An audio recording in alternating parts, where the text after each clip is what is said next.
Bonjour et bienvenue sur la Renaissance des mathématiques. Si vous êtes nouveau, n'hésitez pas à me soutenir dans mon travail en vous abonnant à la Renaissance des mathématiques.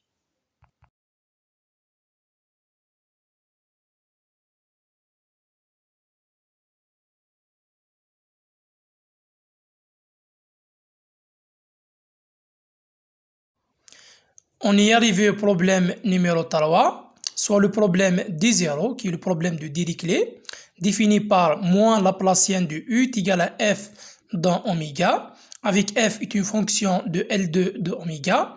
Oméga est un ouvert borné au moins dans une direction, avec la condition au bord U est égal à la fonction nulle sur gamma, qui est la frontière de oméga.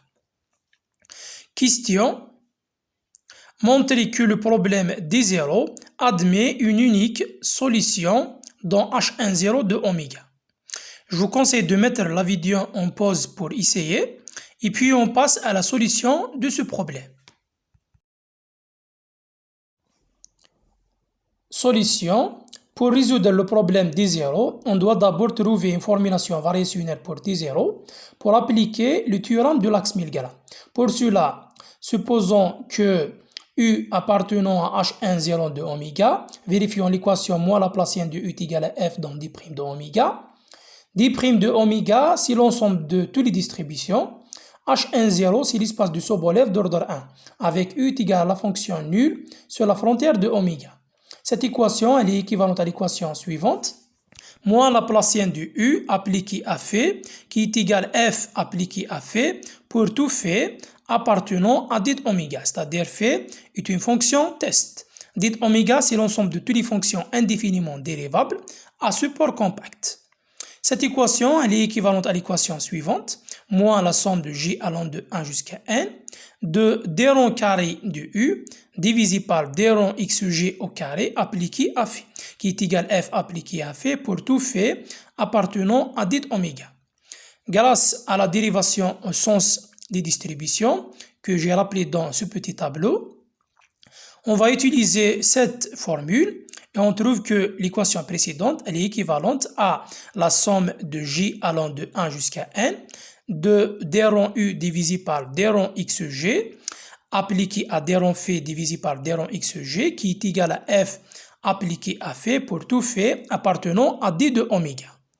Comme f elle est dans L2, donc elle est dans L1 log, implique que f définit une distribution régulière.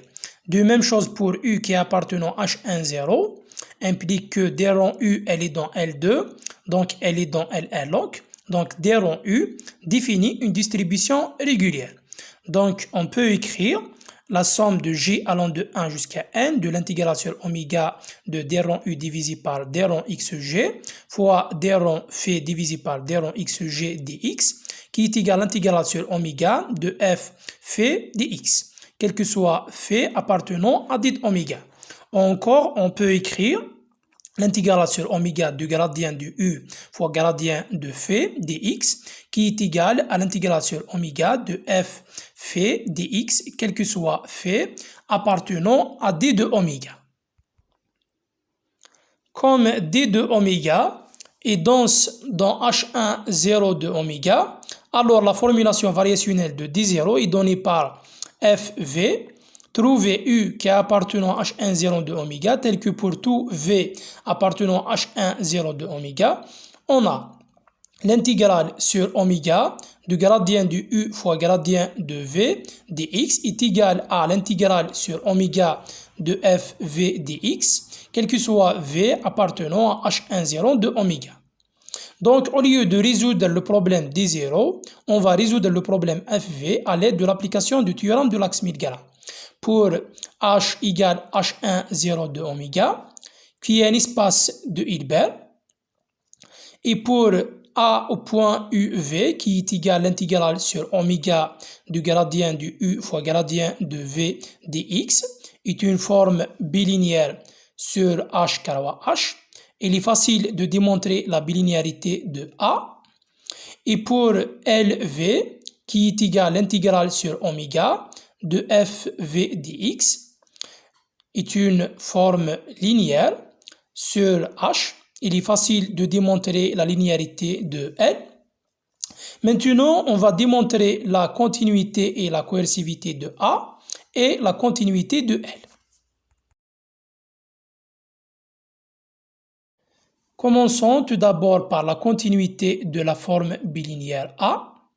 Pour un couple quelconque UV qui appartenant à H carré H, on a la valeur absolue de A au point UV qui est égale à la valeur absolue de la somme de J allant de 1 jusqu'à N de l'intégrale sur oméga de d rond U divisé par d rond XG fois d rond V divisé par d rond XG dx.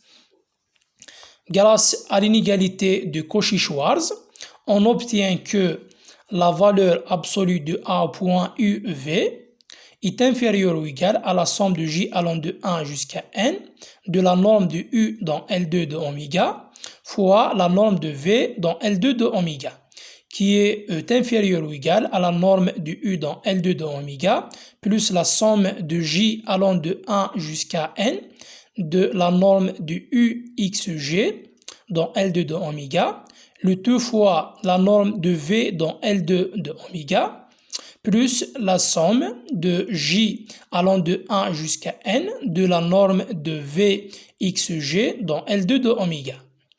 VXG, c'est la dérivée partielle de V par rapport à XG. De même chose pour UXG. Donc, est inférieur ou égal à la norme de U dans H. H, c'est l'espace de Sobolev, H1, 0, fois la norme de V dans H. D'où la forme bilinéaire A est continue sur H carré H. Passons maintenant à la démonstration de la coercivité de la forme bilinéaire A. Pour un élément quelconque V qui est appartenant à H1, 0 de oméga, on a A au point VV qui est égal à l'intégrale sur oméga de valeur absolue du gradient de V au carré dx. Oméga étant borné au moins dans une direction, alors d'après l'inégalité de points carrés, on a le résultat suivant. Il existe une constante C strictement positive, telle que pour tout V appartenant à H1, 0 de oméga, on a l'intégrale sur oméga de valeur absolue de V au carré dx est inférieure ou égale à C fois l'intégrale sur oméga de valeur absolue du gradient de V au carré dx. Maintenant, on va ajouter à les deux membres l'intégrale sur oméga de valeur absolue du gradient de V au carré dx. Et puis, on divise par C plus 1 et on trouve que, au final, que A au point VV est supérieur ou égal à 1 divisé par C plus 1 fois la norme de V au carré dans H. D'où A est coercif, ce qu'il fallait démontrer. Maintenant, on passe à la continuité de la forme linéaire L. Continuité de L. Pour un élément quelconque V qui est appartenant à H, on a la valeur absolue de LV qui est égale à la valeur absolue de l'intégrale sur oméga de F fois V dx. Et puis, on va appliquer l'inégalité de Cauchy-Schwarz et on obtient que cette quantité est inférieure ou égale à la norme de F dans L2 en 2 oméga fois la norme de V dans L2 de oméga. Et puis on ajoute la somme des normes de dérivée partielle de V dans L2. Et puis on trouve que la valeur absolue de L appliquée à V est inférieure ou égale à la norme de F dans L2 de oméga fois la norme de V dans H. Donc la forme linéaire L est continue sur H. Comme toutes les hypothèses du théorème de l'axe Milgram étant vérifiées, alors donc le problème D0 admet une unique solution. Cette solution appartenant à H1, 0 de oméga. J'espère que l'explication était claire. Merci de votre attention. À bientôt.